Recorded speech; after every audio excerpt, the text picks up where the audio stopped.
One में आकर के हमारे साथ भजन कर रहे हैं। बड़ी प्रसन्नता हुई, सबने स्वागत किया और मनुष्य कृपा भगवान का तप करते हैं।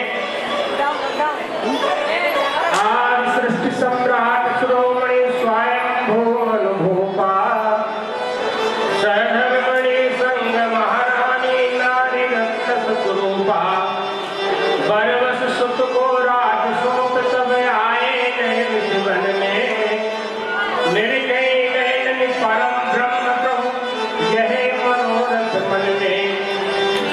मन में एक माना है भगवान का दर्शन कैसे हो। भगवान की दर्शन की चाह लेकर के मनु और सतरूपा भगवान का तप करने लगते हैं। भगवान का तप करते हैं, धीरे धीरे क्रम से अपने जीवन में संयम पूर्वक अपने भोजन का परित्याग करते हैं। देखिए जब महात्मा को भजन में जब मन नहीं लगता तो क्या करना चाहिए। लोग कहते हैं कि महाराज मन बड़ा चंचल है, मन बड़ा चंचल है, भगवान का भजन करने में लगता ही नहीं। अब बताओ मन की गलती है कि तुम्हारी गलती है। मन की गलती है कि तुम्हारी गलती है, भगवान के भजन में मन नहीं लगता। अगर भगवान की कथा सुनी होती तो ये कोई कहता ही नहीं, प्रश्न ही नहीं उठता है कि भगवान के भजन में मन नहीं लगता। अगर भगवान के भजन में मन नहीं लगता तो क्या करना चाहिए। महाराज मनु जी बताते हैं क्या करना चाहिए। देखो महात्माओं का एक नियम है, आप यदि रामचरितमानस ना भी पढ़े तो भी व्यवहार में भी, व्यवहारिक दृष्टि में भी ज्ञान देती है कि महात्माओं के जीवन में जब महात्मा भोजन करते हैं तो दोष युक्त भोजन नहीं करते, ज्यादा चटपटा नहीं खाएंगे और वैसी चीज नहीं खाते हैं जिससे मन की वृत्तियां चंचल। शुद्ध सात्विक भोजन करते हैं और शुद्ध सात्विक भोजन करने के कारण मन आपका एकाग्र रहेगा ही रहेगा। जब आप उठपटाई की चीजें खाएंगे, दिन में 10 बार जाके दुकान में गोलगप्पे खाएंगे, चाट खाएंगे, समोसा खाएंगे तो फिर मन कहाँ जाएगा, मन तो भागेगा। कथा सुनने का यही लाभ है, जिसमें एक सूत्र मिलते हैं कि देखो अगर आपको मन नहीं लगता, किसने कहा हमारा मन नहीं लगता, भगवान की कथा कौन करे ये वो तो करके निकल जाते, लेकिन तुम्हारा मन लगता नहीं कि तुम लगाते नहीं हो मन। भगवान की कथा में तुम्हारा मन लगता है लेकिन तुम लगाना नहीं चाहते। ये केवल अपने मन का भ्रम है। अगर मन नहीं लगता तो कैसे लगाए। महाराज मनु कहते हैं क्रमशः धीरे धीरे एक एक चीज को त्यागते गए। फलाहार करना, फलाहार के बाद जब देखा कि अब काम चल जाएगा तो फल की जो वृत्ति है कम कर दिया, फिर उससे भी कम, फिर जल पी करके रहने लगे और जल भी जब देखा कि अब जल से काम चल सकता है तो 10,000 वर्ष तक वायु पी करके रहे। कितने 10,000 वर्ष तक। महाराज मनु के शरीर में कुछ बचा ही नहीं, पूरे शरीर की हड्डी वड्डी सब बिल्कुल, हड्डियों के बीच में केवल प्राणवायु भर है, बाकी कुछ नहीं बचा। इतना कठोर तप किया। विधि हरि शंभु भगवान का तप करके देख करके महाराज मनु के पास ब्रह्मा विष्णु महेश कई बार आए। मांगो वर मांगो लीजिए, क्या चाहिए क्या चाहिए। अब ये देवता क्यों आ रहे हैं। महाराज मनु तप कर रहे हैं तो ये क्यों आ रहे हैं, इसका कारण देखिए। ध्यान से कथा सुनेंगे, बहुत अच्छी अच्छी ज्ञान की बातें मिलती हैं, नहीं सुनेंगे तो कुछ नहीं। देखो जब भगवान की प्राप्ति के लिए कोई जाता है, भगवान की प्राप्ति के लिए कोई जाता है तो भगवान उसके पीछे माया लगा देते। किसको लगा देते, माया। अब जैसे मान लो कोई वीआईपी आदमी है, वीआईपी आदमी के पास मिलने के लिए आपको 36 जगह परमिशन लेनी पड़ेगी। यहाँ गेट पास बनाओ, वहाँ गेट पास बनाओ, फिर वहाँ बड़े मुश्किल में जाकर के आपको मिलना होगा। अब भगवान से वीआईपी कौन होगा। भगवान कहते हैं जो भगवान को प्राप्त करना चाहता है, भगवान उसके पीछे माया लगा देते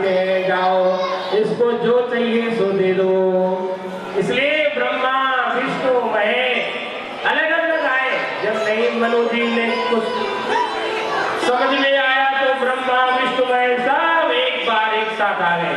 अब बोले महाराज मनु आपको जो चाहिए मांग लीजिए। लेकिन महाराज मनु ने कुछ नहीं कहा। विधि विष्णु अनेक अनेक बार गए मन पे पर मांगिए जो नब दौलत है नहीं खोलत नैन न बोलत बैन न जागिए जो मन ही मन डूबे परात पर में नहीं और को अनुरागिए जो जिनते प्रगटे त्रय देव अनंत उन्हीं प्रभु प्रेम में पागिए जो।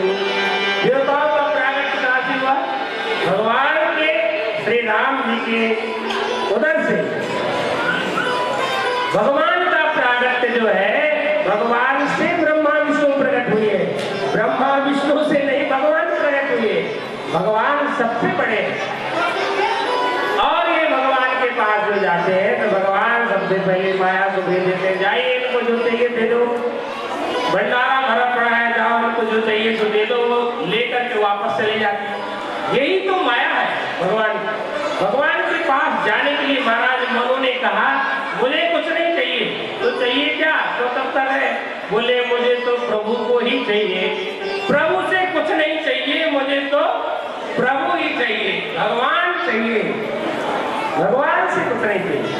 भक्त की यही निष्ठा है। देखो भगवान से कोई भगवान का दिया तो सब कुछ, लेकिन भगवान चाहिए। भगवान ने कहा अब जब महाराज मनु की तप पूर्ण हो गया मनु भगवान का तब तो भगवान के द्वारा आकाशवाणी हुई मांग होकर वर मांगो।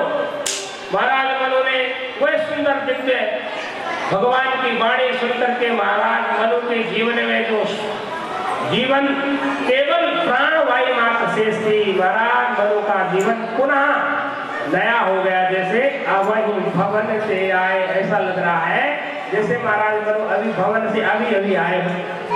क्यों? भगवान की वाणी है मृतक जियावनी सदा सुहाई जियत मरत झुकी झुकी परत तीन चितवत एक बार। ये भगवान का स्वभाव है। भगवान जिस पर एक बार दृष्टि डाल ले मुर्दा भी उठ करके बैठ जाता है, जीवित हो जाता है। जियत मरत झुकी झुकी परत तीन चितवत एक बार। भगवान की आकाशवाणी सुन करके महाराज मनु और सुखरूपा शुद्ध होकर के फिर प्रार्थना करते हैं। अब आकाशवाणी तो सुनाई दे रही है, भगवान कह रहे वर मांगो, लेकिन भगवान कहीं नहीं देख रहे, चारों तरफ देखा कहाँ है, लेकिन भगवान नहीं दिखे। तो भगवान से कहते हैं प्रभु वरदान शिरोमणि नाथ मेरे वर देने को सन्मुख आइए जो। अगर वर देना है तो सामने प्रकट होइए। वरदान शिरोमणि नाथ मेरे वर देने को सन्मुख आइए जो। पर्दे में छिपे वर दे कर दूर से ऐसे न पिंड छुड़ाइए जो। बोले ऐसे नहीं। अच्छा भगवान की भी समस्या है, भगवान की भी समस्या, भगवान सामने क्यों नहीं आ रहे? भगवान की क्या समस्या? अब भगवान आए कैसे? वो तो पहले कह चुके हैं सब नहीं अगो नहीं कछु बेदा सब नहीं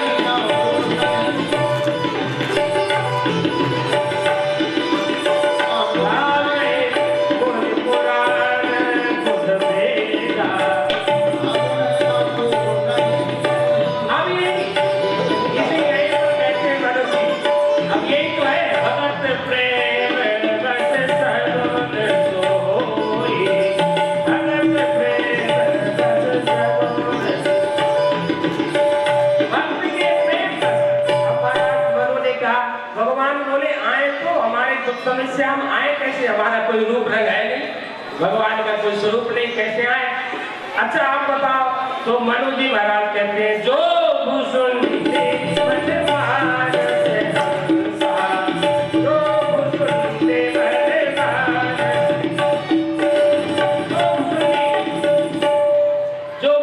भगवान के भगवान श्री शंकर भगवान के हृदय में बसते हैं, स्वयं स्वरूप उसी रूप में भगवान आप दर्शन लीजिए। अब भगवान एक दत्त द्वैति भक्तन मनोभिराम प्रगटे युगल स्वरूप में प्रभु श्री सीताराम। बोले सीताराम जी महाराज की। नील सरोवर है नीलवन नील नील घनश्याम लादे तब शोभा निरखी कोटि कोटि सतकाम। भगवान का कैसा वर्ण है? नील वर्ण। अब एक समस्या और भगवान प्रकट हुए, आकाशवाणी हुई थी, भगवान को वो आकार ग्रहण हो गया, भगवान प्रकट हो गए। अब प्रकट होकर महाराज मनु ने कहा मनु से कि प्रभु आप कुछ मांगिए। भगवान सामने खड़े हैं, मनु जी मांग रहे, लेकिन मनु जी कहते हैं प्रभु आपके दर्शन के बाद मन में कोई लालसा नहीं, क्या मांगे? तो महाराज मनु ने कहा प्रभु भगवान से मैं कुछ नहीं मांगा, भगवान को ही मांगना। तो भगवान से कहते हैं आप आपके समान। बोले प्रभु भगवान बोले कि देखो ऐसा है मेरे समाज तो कोई है नहीं। भगवान ने एक वस्तु कह दिया। अब भगवान विचार करते हैं, महाराज मनु से विचार करते हैं, देखो हमने भगवान आशीर्वाद देने के बाद विचार करते हैं तो मनु ने वही मांगो नहीं मांगो मोहि समान, मेरे समान मांगा है। अब क्या करें? भगवान ने फिर वरदान दे दिया, बोले कि मैं तो आऊंगा ही मेरे समान। श्री भरत जी राम जी के समान कौन है? श्री सीता जी बहू बनकर के आ जाएंगे, ही मांगना है। माता सीता बहू बन के आती है और भगवान पुत्र बनते आते हैं। भगवान अंतर ध्यान होते हैं। भगवान ने वरदान देकर के महाराज मधु शत्रुपा वही आकर के अयोध्या के राजा महाराज दशरथ के रूप में आते हैं।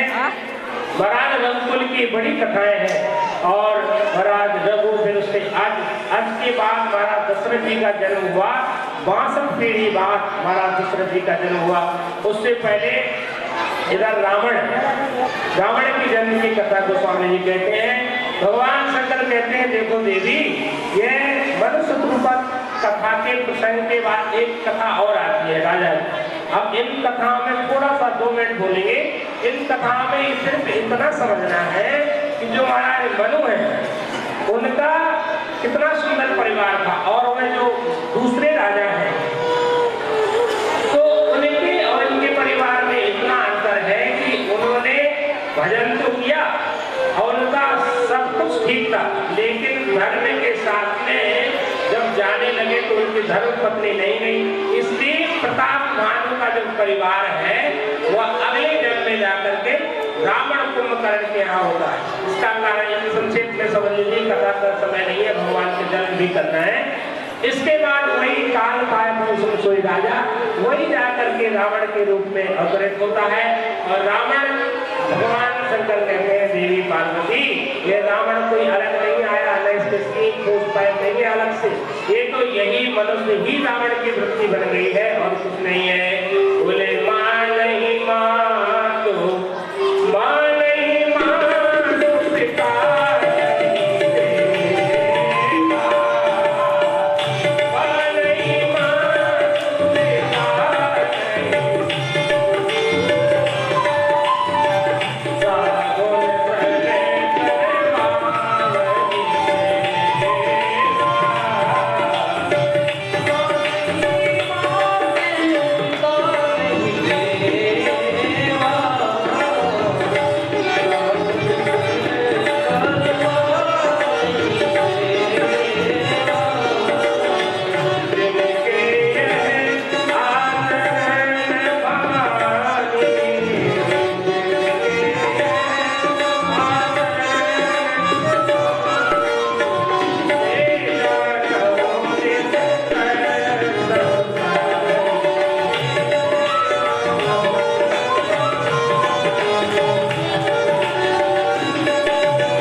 कारण ये राक्षस बन गए। राक्षस का कोई अलग रूप नहीं होता, अपनी मनोवृत्तियों को जो काबू में रखता है वह मानव है, और जिनकी मनोवृत्तियां बिगड़ जाती है, विकृत हो जाती है, वह राक्षस है। भगवान शंकर माता पार्वती जी को कहते हैं, और इस प्रकार से वर्णन करते हुए देवताओं से इधर रावण ने ऐसा अत्याचार किया कि देवता परेशान हो गए, और देवता अपनी रक्षा के लिए भगवान से प्रार्थना करते हैं। ब्रह्मा जी के पास गए, ब्रह्मा जी के पास माता पृथ्वी गौ का रूप धारण करके जाती है। सभी देवता एकत्रित हो गए और गोष्ठी हुई, क्या करें, हमारे बस का कुछ नहीं है, रावण बहुत बलवान है, उससे हम युद्ध नहीं कर सकते। लेकिन रावण जानता है कि यहाँ पर देवर्षि वो बोले श्री सतदेव भगवान की। इधर जो है लोग बात करते हैं तो डिस्टर्ब हो जाता है। क्या है कि इधर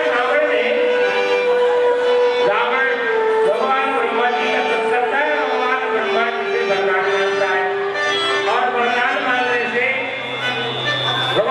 जो भी राक्षस है भगवान से एक ही वरदान, एक ही चाह रहती है, मैं अमर हो जाऊं। ब्रह्मा जी ने कहा कि अमरता का वरदान नहीं मिल सकता, आप इच्छानुसार जिससे आपको भय ना हो आप मृत्यु का वरदान मांग लीजिए। तो महाराज रावण ने भगवान से मांगा। ब्रह्मा जी बोले प्रभु ऐसे से मृत्यु जिससे मेरे कोई भय ना हो, कौन है ऐसा? बोले बंदर और मनुष्य, दो ही ऐसे जो हमारा आहार है, राक्षसों का आहार है। बंदर भालू को महेश मानु भेड़ खल निशाचर भक्षे, ये सब उनके आहार भोजन है। तो बोले इनसे हमें कोई मतलब भय नहीं है, इसलिए इन्हीं से। ब्रह्मा जी ने आशीर्वाद किया, ठीक है। कुंभकर्ण के पास गए ब्रह्मा जी ने कुंभकर्ण को देख करके माँ सरस्वती का स्मरण किया कि अरे जो प्रतिदिन आहार कर सोई तो विश्व वेग सब चौपट होगी, तो बड़ा भयानक है। और अगर इसको कई वरदान मिल गया, युद्ध की इच्छा लेकर के रावण आपसे मिलने आया था। रघु महाराज ने वहीं से बैठे बैठे धनुष उठाया, सब संधान किया और वहीं से बाण छोड़ दिया। जाकर के लंका में सहस्त्रों बाण प्रकट हो गए, लंका नष्ट होने लगी। रावण घबराया, विद्वान था, पढ़ा लिखा था, जानता था, उसने कहा भगवान नारायण अस्त्र का प्रयोग किया है, उसका कोई विरोध नहीं कर सकता। सबसे नारायण, सबसे लंका में जितने लंकावासी थे सबसे रावण ने कह दिया कि देखो कोई रथ में नहीं चढ़ना, कोई धनुष बाण नहीं उठाना, अस्त्र शस्त्र नहीं उठाना, क्योंकि सब लोग हाथ ऊपर को करके कहो हम महाराज रघु के शरण में हैं, हम महाराज रघु के शरण में, यहाँ कोई होता नहीं है। और तब वह नारायण अस्त्र हुआ। तब से रावण इतना भयभीत रहता है कि लंका की तरफ कभी जाते ही, और महाराज रघु के राज्य में तो कभी गया नहीं, और जब आज आए तो आज के समय में एक बार गया। छोटी सी कथा है, महाराज के समय में रावण गया युद्ध की इच्छा लेकर के, तो महाराज आज सरजू मैया में स्नान करके संध्या वंदन कर रहे थे, और जल लिया पीछे बंद करके वर्जित करके फेंका। रावण तो उसको लगा कि संध्योपासन की ऐसी कोई विधि नहीं है जिसमें दोपहर में संध्या करते समय पीछे को जल फेंका जाए। तो जब संध्या वंदन हो गई, रावण ने पूछा, हे राजन आप मुझे ये बताएं कि ये जल की निरपेक्ष विधि क्या है जो आपने पीछे को जल फेंका?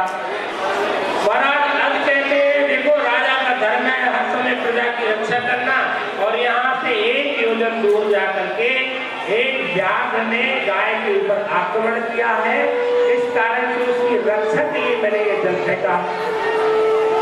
रावण की तो बुद्धि खराब हो गई और बोलेंगी है इतने प्रतापी राजा है। अब रावण से कहते हैं महाराज अब की चलिए महलों में आपका स्वागत सम्मान हो, सत्कार स्वीकार करें। रावण बोला कि मैं बहुत जल्दी में हूँ, बाद में आऊंगा। और रावण घबरा गया और जाके देखा तो वहाँ व्याघ्र मरा पड़ा था और गाय चल रही थी। वाह धन है ऐसे रघुवंशी राजा। बोले ऐसे प्रतापी राजा से ऐसे अनेकों राजाओं की कथा है। 62 पीढ़ी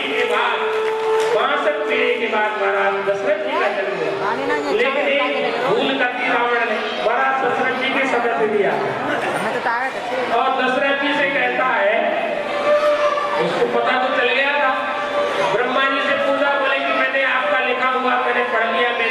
में जो लिखा था।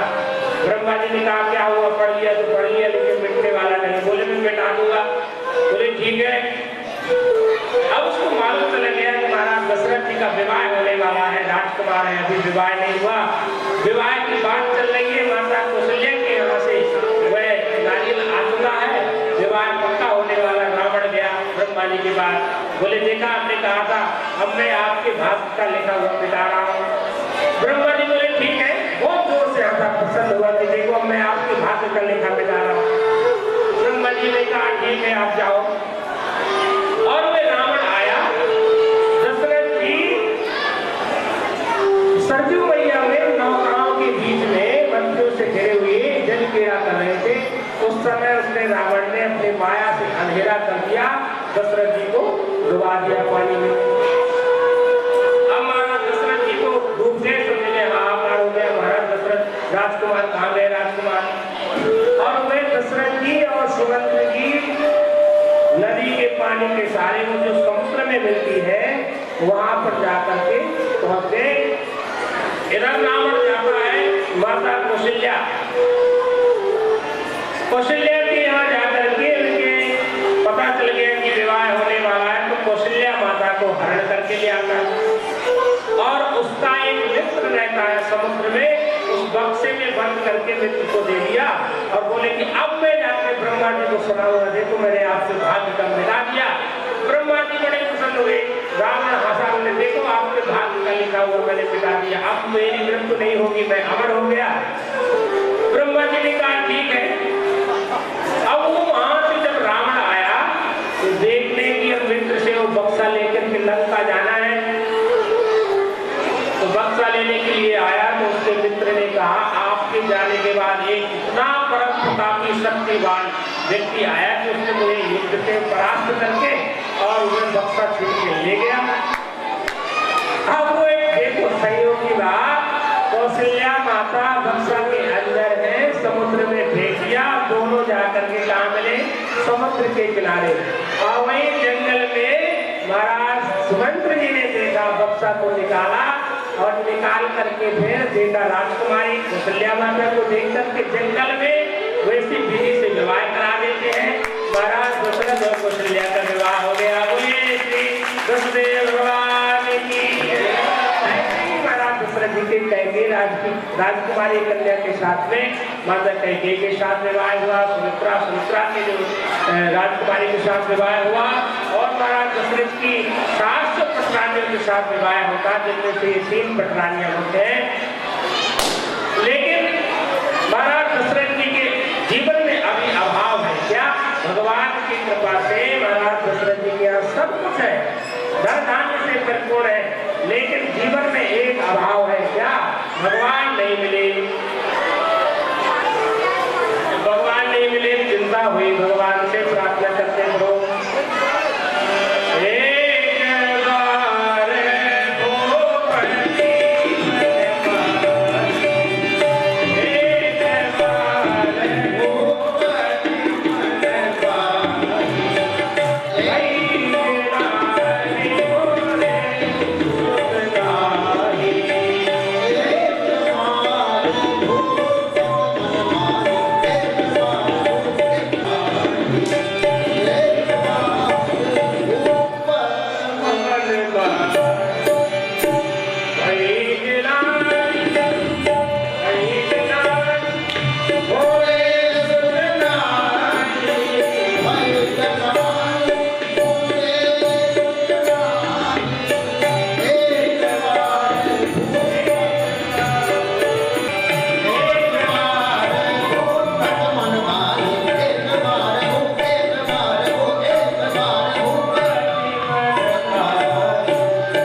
मिलाता क्यों? जब तक गुरुदेव की आज्ञा नहीं होती है। मिलाने वाला, भगवान से मिलाने वाला कौन है?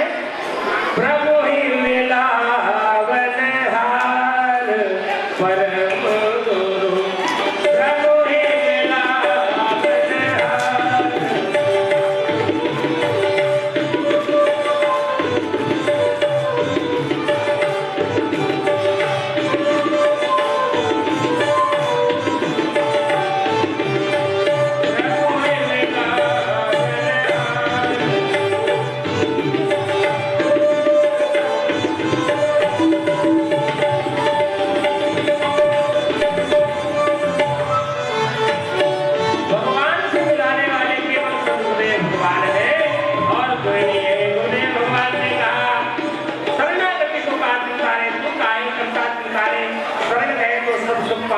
कभी ना जाए निधारे।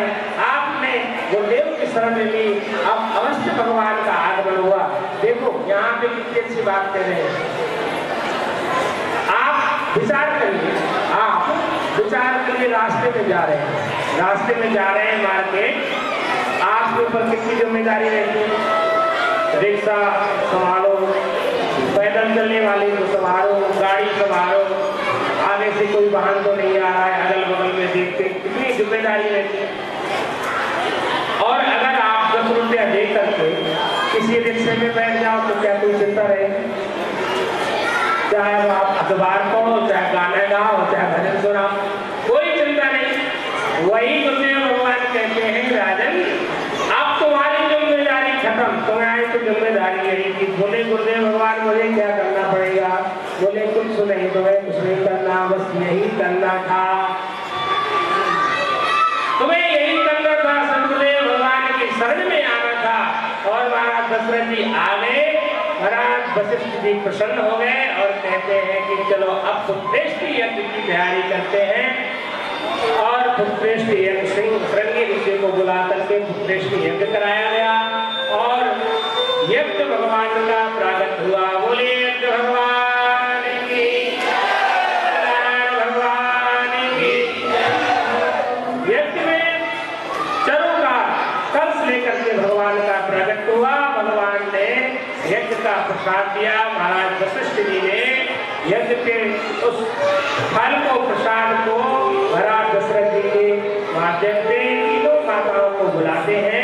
माता कौशल्या को अर्ध भाग कौशल्य दीन्हा, आधे में फिर 2 भाग किए, एक माता कैकेयी को देते हैं, एक माता सुमित्रा को देते हैं। और भगवान की कृपा से जा देते हरिगर भई आए। देखिए लोगों का एक भ्रम है, वो मैं आपको भ्रम मिटा दूं। भगवान को लोग कहते हैं भगवान गर्भ में नहीं आए, जा देते हरि गर्भ ही आए। भगवान गर्भ में भी आते हैं, भगवान नहीं भी आते हैं, दोनों कोई बंधन नहीं है। देखिए रामचरितमानस की कथा में प्रमाण, आगे भागवत जी की कथा में सुनेंगे तो महाराज परीक्षित जी की रक्षा करने के लिए भगवान कहाँ गए? गर्भ में गए। लोग कहते भगवान गर्भ में नहीं आते। भगवान किसी के बंधन में बंधते नहीं है, ये कहना चाहिए कि भगवान किसी बंधन में नहीं है, वो परम स्वतंत्र है। राम जी ने पहले कहा परम स्वतंत्र सिर पर कोई भाई मने करो सो सोई, जो आपके मन में आता वही कर सकते हो। भगवान परम स्वतंत्र है, वो गर्भ में आते भी हैं, नहीं भी आते हैं। ये भगवान का विषय है, हमारा विषय नहीं है। हमें तो भगवान का भजन करना चाहिए। आइए भज मन राम चरण सुखदाई, भज मन राम चरण सुखदाई।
गोस्वामी जी कहते हैं चैत्र मास के शुक्ल पक्ष में और आवनित हरि प्रीता भगवान का आवनित गोत्र जो सबसे प्रिय गोत्र है भगवान का, वह धीरे धीरे समय आ रहा है। गोस्वामी जी कहते हैं नवमी तिथि मधुमास पुनीता, नवमी तिथि मधुमास